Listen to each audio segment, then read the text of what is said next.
What's happening? It's John from Wrecked. Wednesday, April 26th. At the middle point of the week. I have five new records I'd like to show you. First of all, thank you to everybody who came out to Mr. Beery's on Saturday for the cystic fibrosis benefit. It was a great show. We had a great time. So again, thank you to everybody who came out and check this out. We were able to do a couple of our new tunes that are coming out on the next EP. We feel like they're strong songs, a little bit more representative of how the band sounds now. So look for that. I'm gonna say, hopefully by June or so that should be out. I was hoping for 4th of July. Looks like we should hit that by better than a month. Anyways, I got 5 records. First, I'm going to cover the 2 I bought on Record Store Day this past Saturday. Record Store Day comes around, they usually have one in April, and then one Black Friday or so. They've been putting them in, every now and again. But this one was pretty good. I didn't go wild, but I did get 2 that I really wanted. So, first one is right here. It's the Pogues, the Stiff Records B-sides. So they were on Stiff Records, their label in the 80s, and this is some of the stuff didn't appear on any of the albums, B-sides of singles and maybe promos or whatever. But it's got a lot of great tunes on it. It's got the Wild Rover on it. It's got the band played Waltzing Matilda, Rainy Night in Soho, London Girl. I mean, a lot of stuff on here. So I'm real happy about this one. Pogues is one of my favorite bands. I've gone over this in previous videos.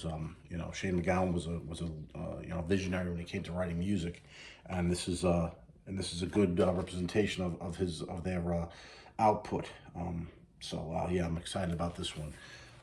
Yep, the Pogues, Stiff Records B-sides, 84 to 87.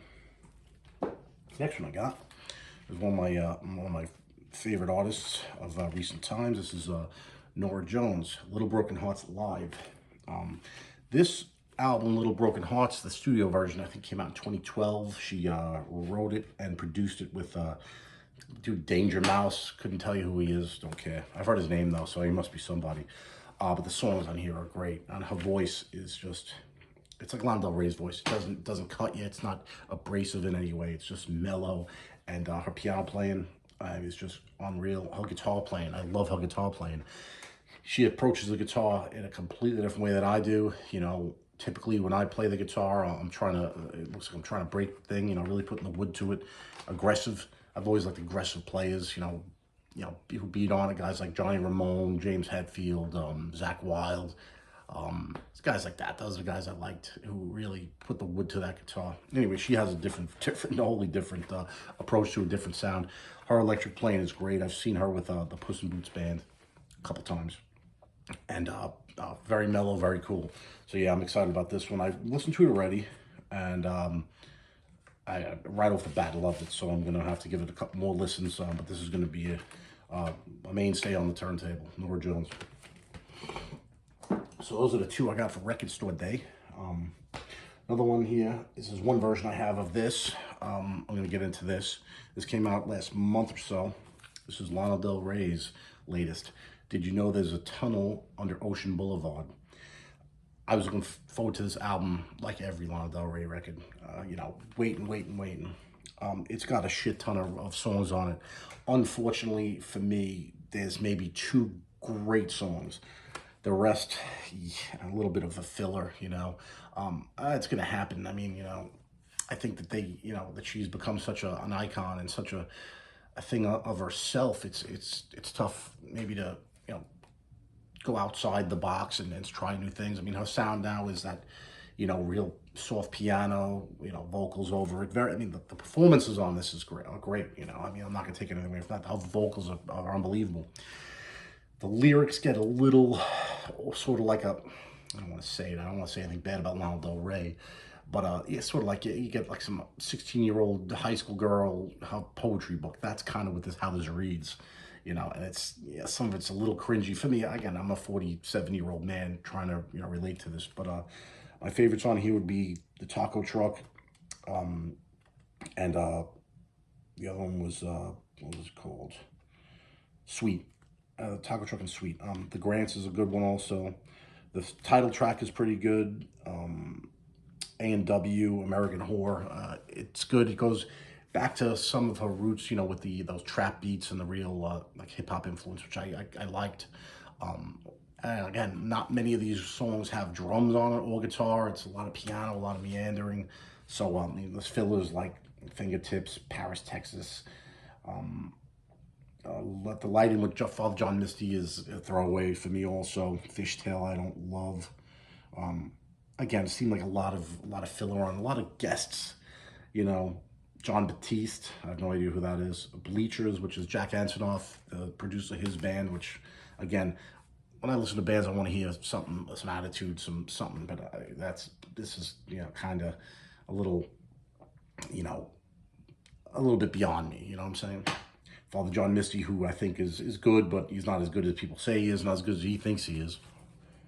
Judah Smith, I don't know, Tommy Genesis, SYML. Again, I'm out of the loop. I couldn't tell you. Maybe younger people know who these people are. I don't. But, you know, I put it around the same, you know, maybe the Lust for Life album, something like that. It's not great. It's good, not great. And I was a little bit taken aback, but what are you going to do? It's life. Next one. I found this band on a site that did street punk and oi music. This is Pubic Enemy, not Public Enemy, Pubic Enemy, from Barcelona, Spain, all-female punk outfit. And this is an EP. And again, it's pop punk kind of, you know.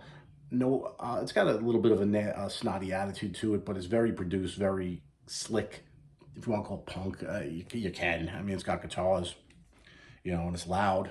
And the songs are, like, memorable. I mean, I would say it's, you know, not as catchy as like a Blink-182, not as catchy as like the Interrupters or anything like that, you know.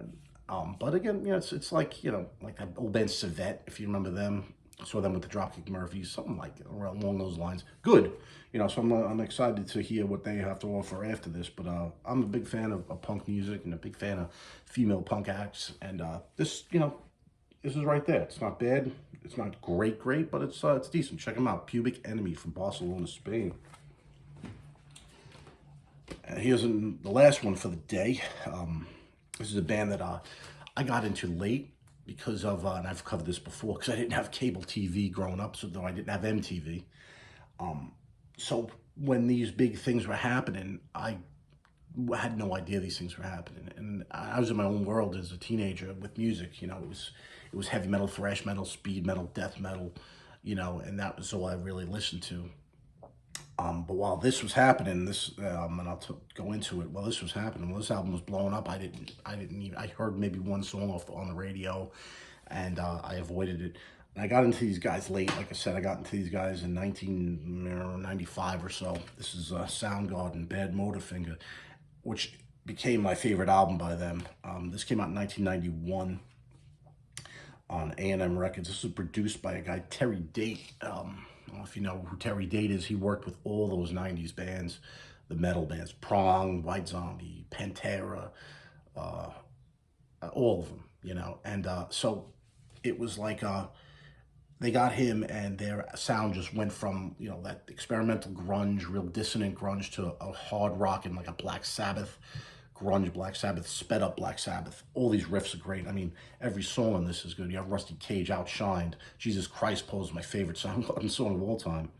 And again, every song, Room 1,000 Years Wide, Mind Riot, Search With My Good Eye Closed, Face Pollution. Again, these guys were huge after this album, and then Super Unknown, which put them into a different realm.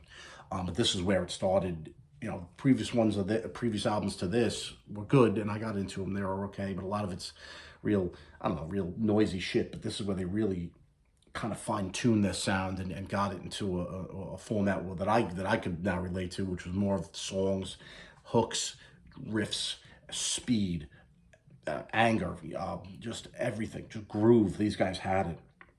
And again, I got into them too late, you know, but they're great. And it is what it is. You know, they went on to Super Unknown, which again was like their, if you say the Beatles' White Album, it's like that for them. And then Down on the Upside after that, which was good too. And then they broke up. I didn't care for Chris Cornell's solo stuff. I didn't care for the Audioslave stuff.